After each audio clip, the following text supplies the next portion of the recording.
دي بقى اسهل واسرع كيكه بدون دقيق، خفيفه جدا، طعمها حلو قوي.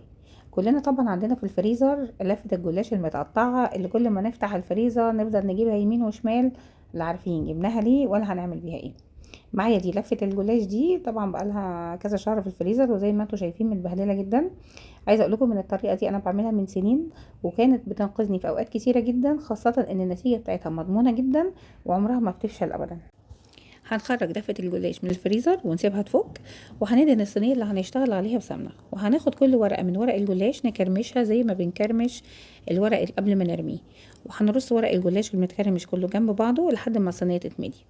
بعد كده هبدأ اجهز الخليط. انا هقول لكم مقدار الصينيه الواحده، وانتم طبعا لو هتعملوا اكتر من صينيه هتضاعفوا الكميه.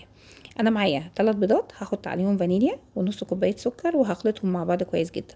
بعد ما بيتخلطوا هحط عليهم ربع كوبايه من الزيت او السمنه. ضفت كمان كوبايه من الزبادي، والكوبايه دي كانت كوبايه معياريه اللي عيرت بيها السكر والسمنه والزبادي. تمام. ضفت كمان باكو كيك شيف، وممكن نضيف باكو بيكنج باودر ومعلقه خل.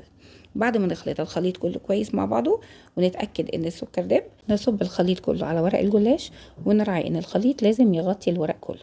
نحاول نشربه كده بالمعلقه لحد ما نتاكد انه اتوزع كله كويس.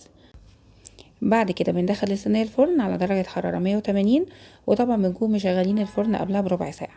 بتاخد حوالي نص ساعه وبتطلع معانا بمنتهى الجمال. في الوقت اللي بتستوي فيه الكيكه في الفرن بنكون احنا بنجهز الشربات او الشيره او السيرب زي ما بنسميه. الشربات لازم يكون خفيف وبارد. انا بحضره بكوبايه سكر عليها كوبايه ميه وعصره نص ليمونه ورشه فانيليا خفيفه. يا دوب اسيبه ياخد غلوتين على النار، وبعد كده بطفي عليه واسيبه يهدى لحد ما الكيك يستوي. لازم يكون بارد والكيك سخن. اول ما الصينيه تخرج من الفرن ابدا اوزعه عليها واغطيها حوالي 10 دقايق او ربع ساعه لحد ما اتاكد ان خلاص يعني الشيره كلها اتشربت وبقت جاهزه على التقطيع والتقديم. انا عملت صينيتين لان انا كان عندي لفتين جلاش كانوا عاملين لي ازمه في الفريزر وحبيت اخلص منهم. كنت جايباهم احشيهم جبن وبسطرمه، بس ما لهمش بقى في الحادق نصيب وريسيو على كيك الجلاش. ميزه الطريقه دي ان انت حتى لو جايلك ضيوف ممكن في نص ساعه تلاقي نفسك جهزتيها ونتيجتها مضمونه. يعني مش هتقلقي ان الكيك يطلع مش مظبوط ولا تطلع مكتومه ولا النتيجه بتاعتها تطلع مش مظبوطه. لا بالعكس، نتيجتها مضمونه 100%، زائد ان شكلها حلو قوي في التقديم وطعمها جميل وخفيفه قوي. انا هنا قطعتها على طول ما استنيتش عليه عشان طبعا التصوير. زي ما انتم شايفين معايا هنا بتطلع بمنتهى السهوله، شكلها حلو ولونها جميل، غير ان طعمها حلو جدا وخفيفه قوي.